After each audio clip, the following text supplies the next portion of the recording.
Let's talk some toys in here. Hey, what's going on, everybody? Today is the Man-Child. Okay, so today for review, we're going to take a look at the new Masterverse new Eternia Evil-Lyn figure.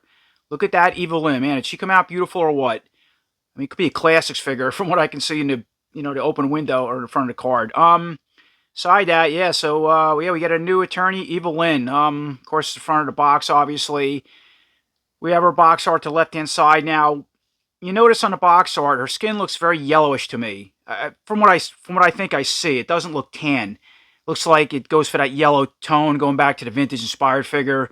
The classics did Evil-Lyn, was very yellow, but this Evil-Lyn, the skin tones, again from what I can see through the window, is very tan. I think I like that better because it might later on we might be able to take the Revelation Evil-Lyn with the long hair and mix heads around because the colors look very similar from what I can see with my other Evil-Lyn off to the side. Aside from that, though, man, they did a just fantastic job on her. And, of course, over here, as far as the art, looks like we can see parts of Snake Mountain.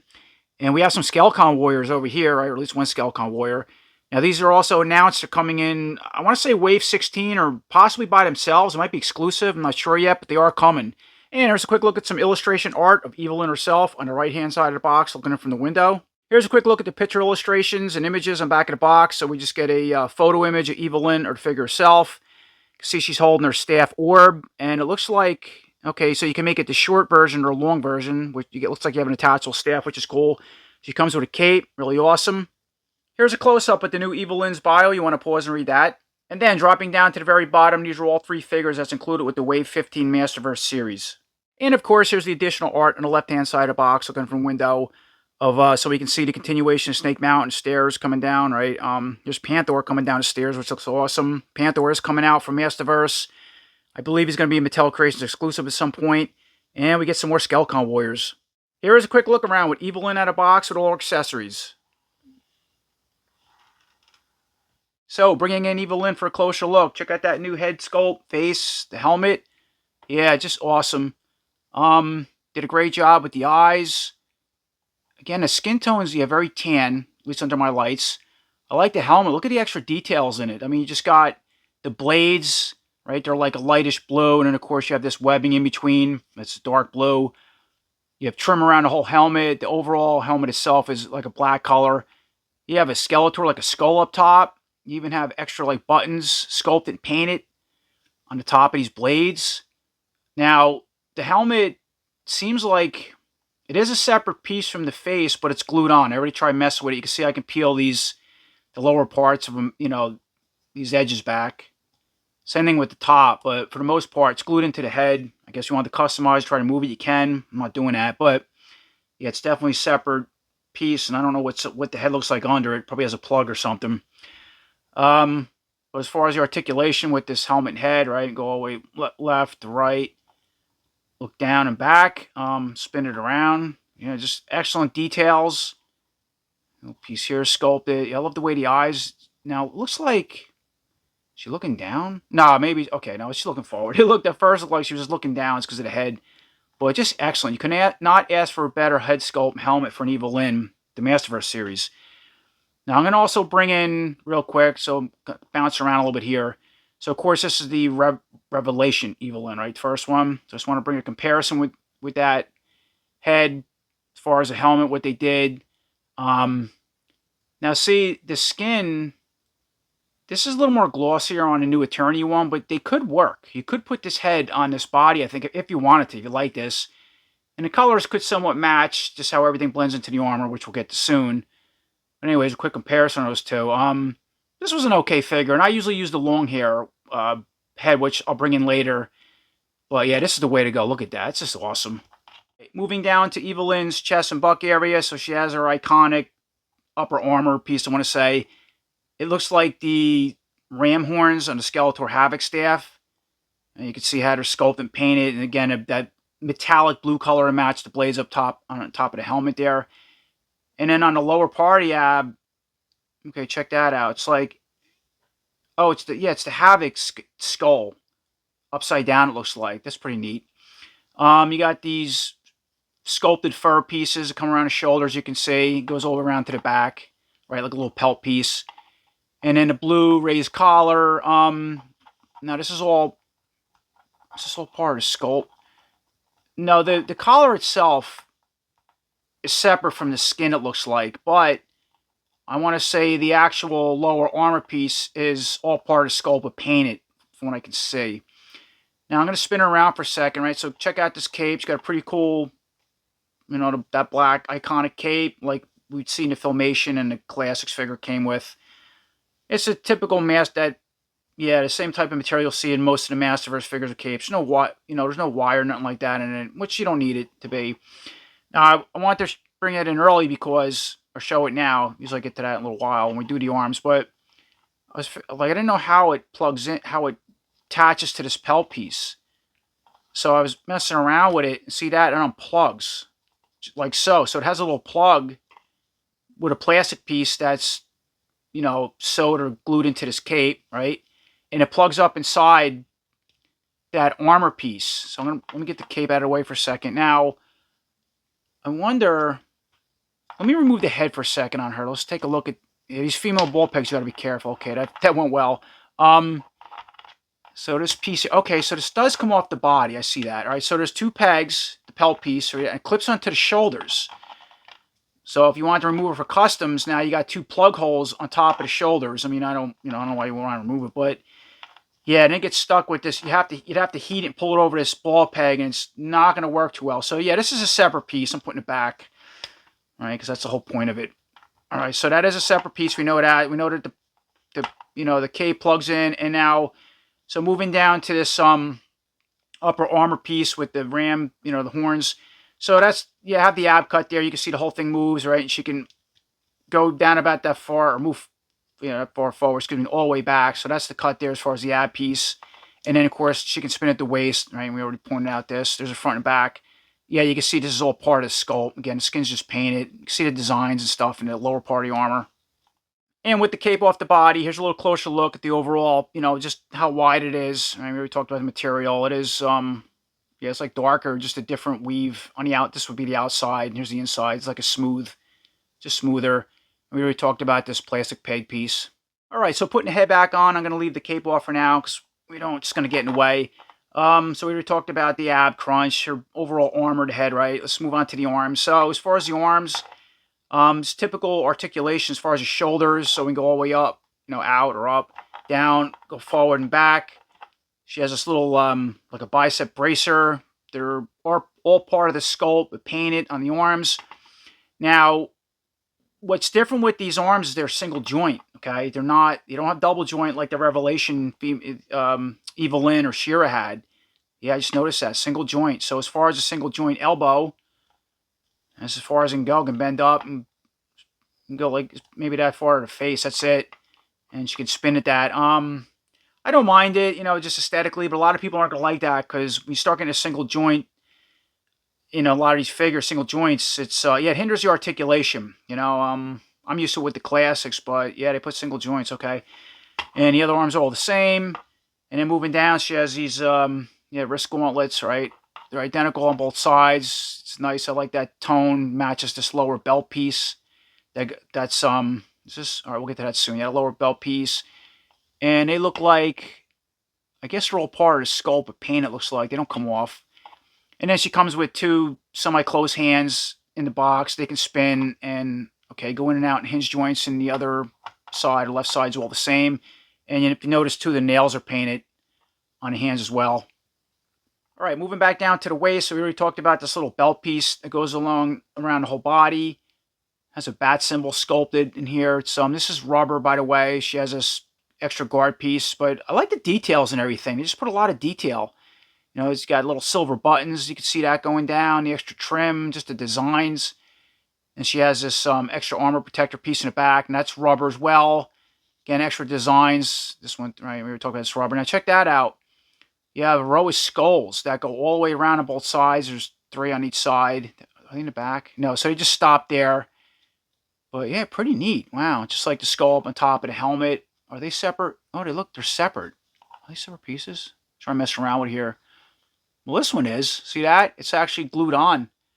This one must be too. So they're actually separate skulls that's kind of glued onto this rubber, yeah, hip piece that she wears. So moving down to the legs now, let's see. As far as her articulation, she does have drop joints. See that? So legs go all the way like out and up. So that's really good for articulation with the legs. But again, it's interesting. I just gave her a single elbow joint, which again, it doesn't bother me, but some people it will. So as far as the drop joints, I'm going to pull them all the way down, and that will make her taller, but it really helps her articulation. So she can go all the way out with a split. It's a lot better for kicking forward. You can go back. She has a thigh cut, right, on both sides. I'm going to push these up in. Let's see. Okay. I don't usually use these drop joints, I think, because it just makes a goofy gap, but I'm just showing them. And then moving down to the, so we already did the split, right? Moving down to the knee so she can bend all the way up at the knee, right? And then her legs are all the same. Then she just comes with these, yeah, the style, you know, Evil-Lyn, something like going back to the classics with the fur up top. Spin at the boot. The boots can come off if you wanted to. Has some nice lacing, sculpt and painted to match the bluer armor pieces. And as far as the foot, you go up, down, rock side to side. And again, just taking a little closer look at the, fix this joint, skin. Yep, it's a very tan color under my light. So again, I like that. I was mixed at first. I was hoping she would be yellow, but no, I think the tan works a lot better for this new Eternia Evil-Lyn figure. So moving forward with Evil-Lyn's weapons and accessories. So to give her a couple pairs of hands, you get a pair of spellcasting hands, right, in the open position for the left and right side. They painted the nails, see that. And the hinge joints, they go in and out, and they're origin style pegs, so they can fit the origins if you want to. And then you get a pair of punch and fist as well, and hinge joints also go in and out. And then for her last accessory, she gets her iconic spellcasting wand, right? So now this one's casted in a bluish color to match her armor. You have the orb in the top. It's translucent, like a translucent blue color, which is pretty cool. And so you can use this as a shorter version, as I mentioned earlier in the video, which we've seen on the box. And then you have the longer end, so you can make it the longer staff version. Snap together like so. You get a point on the end as a weapon. So it's pretty cool. It gave you that and how you can set it up. And once again, jumping back over to Evil-Lyn, let's set her up with her full staff and orb in hand. And of course, I put the cape back on, and we know it snaps right into that pelt piece. So I'm just going to position the smaller part of the orb into the left side of the hand anyway. Now these hands are, well, they're really stiff. All right, let me mess around with that, and we'll position this in her hands. And here's a quick look at that setup, or at least Evil-Lyn with her staff and orb or wand together as one now. Yeah, these hands were really difficult to open. I had to heat them with a blow dryer off camera. Couldn't believe they were that stiff from small little female hands. So as far as the wand or staff setup, with the limited articulation because of the single joint elbow, so I'm trying to show here, she's, very limited. Probably would be better with double elbow joints. Can't really do much with it. I mean, you can twist like this, but yeah, I think the other joints would be a little better. Aside that, for what you're trying to do, it works, and I guess that's the overall look with the wand. I don't know if I can bring it up like, no, that's about it as far as articulation. This cape, too, once I messed around with it, it keeps wanting to roll in. They had it taped in a box, in that clear bubble package. See it? It kind of, it ruined the outer parts of the cape. Got to be careful of that. But anyway. And now I just removed the lower staff piece, right? Stuck with the short wand. It's doing the right hand. I removed the hand from the left side. And I'm going to put one of the spellcasting hands in. And I want to just reconfirm that, yeah, this bracer, it's all part of sculpting, I can see. Because usually we would see a little tan in there. It's not something that's going to come off. And there's a look at that setup. So once again, moving forward with some comparisons and mixing and matching the parts. So of course we have our new Eternia Evil-Lyn against the Origins Vintage Inspired Evil-Lyn, as well as the Cartoon Evil-Lyn. That's all three of those together. I thought it'd be fun to bring in these two against the new Eternia Evil-Lyn. Just kind of go back to where the main inspiration where this figure came from. It all started with the vintage, or the 80s figure Evil-Lyn. Of course, there's the Origins one with the yellow skin. And then later when the animation came out, this is what Evil-Lyn looked like to try to sell more of the vintage-inspired Evil-Lyn at the time. Now, of course, this one always had the yellow skin. I like that for the nostalgia. The cartoon Evil-Lyn also went with a yellowish skin. And I believe that's how the figure was designed, or character was designed in the cross cells. And then when the cartoon came around, it was more tan like this color. Now, there's not really much we're going to mix and match with these parts because their cape hooks onto the back. I mean, you might be able to take this cape off and take this off and put that on, but it's not worth it. Anyway, I thought that'd be fun This is show all three of those. Yeah, and this Evil-Lyn too. This is like an energy effect that can snap onto the Origins hands or the Masterverse hands. I got this on Etsy. It's pretty cool. And I think it can work on the Masterverse Evil-Lyn as well. And real quick, and for a little fun, I want to try the energy effect on this Masterverse Evil-Lyn, so it does fit. Right, you put the spellcasting hand on. That looks pretty cool. You'd think would have been neat if this figure came with something simple like that. And moving forward with the next comparison, so of course here's our new Eternia Evil-Lyn against the movie-inspired Evil-Lyn, Masterverse Evil-Lyn. That's those two together. This was a good figure too. I think they did, somewhat decent job for a Masterverse figure. I think if it was classics, probably would have had a little more detail. So as far as mixing and matching the parts, the heads aren't going to work, or at least this head's not going to work on this body because of that tan skin tone. Her head face is really white. And this cape does come off. I remember reviewing this figure. So if you take the head off, this whole piece of cape and armor slips right up the neck. Now, I'm just curious, is it the same cape they're using here? Length? Yeah, look at that. It's almost identical. Aside this one, again, it's just cut different for the neck piece, and this one we know snaps up into that pelt piece. Now, if you wanted to use this armor on this Evil-Lyn, you would have to, snap this pelt piece off like I showed, and you have to break the pegs out. And I think there's also a pair of pegs under here, too, to get this whole piece off that's glued on my figure. So I'm not going to break that. But it is possible to put this on this Evil-Lyn. And then this isn't going to work on this one because of the pegs, unless you cut them. Again, we're getting a custom work. But I think we can try this head on this figure because she's wearing a bodysuit, so you're not going to see the skin. So let's try that and see what that looks like. And there's a quick look at that new Eternia Evil-Lyn head on the movie Masterverse Evil-Lyn body. So it could work again because it's all a skin suit. She even has gloves on. But, you have the bluish and dark blue, or just the different color tones in the helmet. Doesn't match anything on the body. Maybe a little bit with the skirt piece on the back. But if you want to put that on that movie figure, it can work. And then, of course, I had to throw that movie Evil-Lyn head on the new Eternia Evil-Lyn body. That would be interesting head if the skin was tan. It was just so white, which kind of went back to the movie. So just a quick look at that. Yeah, I don't think it's going to work well. But aside that, I just wanted to show what the head would look like on that body. And then lastly, as far as comparisons and mix and matching the parts. So once again, new Eternia Evil-Lyn against the Revelation Evil-Lyn. Now, I like this figure. I thought it came out pretty cool for the time. My favorite part was this alternative head with the long white hair. Would have been neat if this figure came with that or without the helmet. Now, yeah, you can see she had her arms, she had the double jointed elbows. She even had bicep swivel. Where this one also, you didn't mention it, but it doesn't have the bicep swivel. It just has a band it's sculpted on. And the movie Evil-Lyn also had single joints. I just noticed. I forgot that. But she did have bicep swivel. So, again, it's figure's very limited to what you can do with the arms compared to this one. Anyhow, there's a quick look at those two together. Wow, she's really tall over this one. And I don't even have the drop joints out. So, going back to what I said a couple times already about the tan skin, they look very similar. So, this has more gloss to it, it seems like. But I think we can switch the heads around. There's not much else, again, we could do with the capes unless you're going to break this off and get into some major customization stuff, which I'm not doing with my figures. But let's change the heads out or swap these two heads around and see what that looks like. And here's a quick look at that Revelation alternative Evil-Lyn head on the Masterverse Evil-Lyn body. Yeah, that works perfect under my light. The skin tones with the face match the skin very close. The articulation, so she can't do much because of the hair. Only look left, right, down, back, that kind of thing back. But yeah, that came out. Wow, I can't believe how good that skin matches. And of course, I threw the little staff in hand.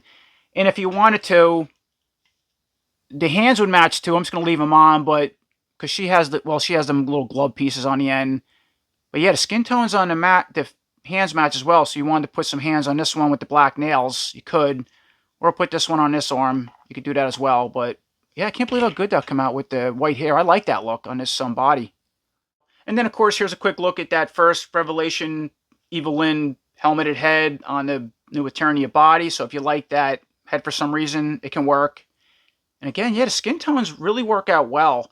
And this ain't a bad looking head. It's not, again, this one's, much more better with detail. But the colors could, they blend in with everything with the armor and stuff. If you want to make it work, it's not bad. As far as the articulation, look left to right, down to back. So there's another look for this Evil-Lyn. You want to use that, and you had that figure ahead. And And then one more time, jumping back over to the Revelation first release Evil-Lyn body. Of course, I threw that new Eternia head on that body. Again, with the skin, works really well. So if you like that look and wanted to, some reason, put the head on this body, if you liked it better, you can do that. I put the staff orb in hand. I just wanted to show how much better, yeah, the articulation is with that double joint. See that? How she can just position the staff all around compared to the new Eternia Evil-Lyn. And yeah, going back to that cape piece, without customizing, there ain't really a lot you can do. Because this piece too is glued on. See, mine's really glued on the back. Can't even move it. You'd have to snap this off, change that over. Or I guess if you wanted to, you can unplug this. That's my guess. Right from this piece here. Is that working back there? I guess if you wanted to, you can lift this up. Or cut this in the back. And if you wanted to snap that, glue it onto the back of this figure, you can do that somehow. Put a ring around it. I mean, it's not, you know, there is a way. Again, it's getting into customizing. It's a shame this piece doesn't snap over the neck. And there's custom capes, I'm sure, out there now. But I just wanted to show, like, how you would attach this cape to this figure you want to. And I don't really see a good idea without cutting and gluing. And before I finish the video up, I just want to show a couple quick teasers of the other two figures, part of the Wave 15 Masterverse series, new Eternia series. So yeah, there's a look at the new Flying Fists He-Man. I gotta say, it looks really cool. I like that head sculpt. I think it's the same head sculpt as the Thunder Punch He-Man, new Eternia one, but I don't know, it looks different. Looks like they did a better job with it or something with the paint. But once we review them, get them out of package, of course I'll compare the two. And here's a quick sneak peek at the back. Yeah, the face, head does not, I don't like that look. I noticed that with the Thunder Punch He-Man. It's like early concepts or something. This head looks a lot better. And here's a look at the new Eternia Fisto. Man, look at that figure. Another one just came out incredible. Look at that big mechanical arm now and his iconic fist. He has a pirate-like sword, a couple alternative heads, like I guess a 2000X style or maybe a different concept style head that I've never seen before. And you spin it back around, right? There's comes with the iconic head, giant hammer. It looks awesome. I can't wait to get the review on this figure. Okay, so that about does it. That's my overall review on the new Masterverse new Eternia Evil-Lyn figure. She came out incredible. I absolutely love the design. I like that they went with that tan skin color, face sculpt. Cape is pretty neat. I wish it's not bad that it plugs in like that. I wish this whole armor was a whole piece that can come right off the neck so we can put it on with the other Evil-Lyn or other female figures you want to, but it's kind of its own setup. Again, you can with some customization. Yeah, it's a little limited with the single joint elbows and no bicep articulation like I showed with the Revelation Evil-Lyn. A little bit of a bummer. I mean, I'm okay with it. I'm not going to do any crazy positions with my arms, but some people, how you want to set your figure up in your diorama, you know, that articulation is very important. So I'd kind of get the disappointment in that, but for me, it's okay. But I got to say, like, next to this new Eternia Battle Armor Skeletor, just two more incredible figures with this new Eternia line. They're really, they're just getting better as the line goes forward. So as usual, I appreciate everybody watching. Until next time, take care.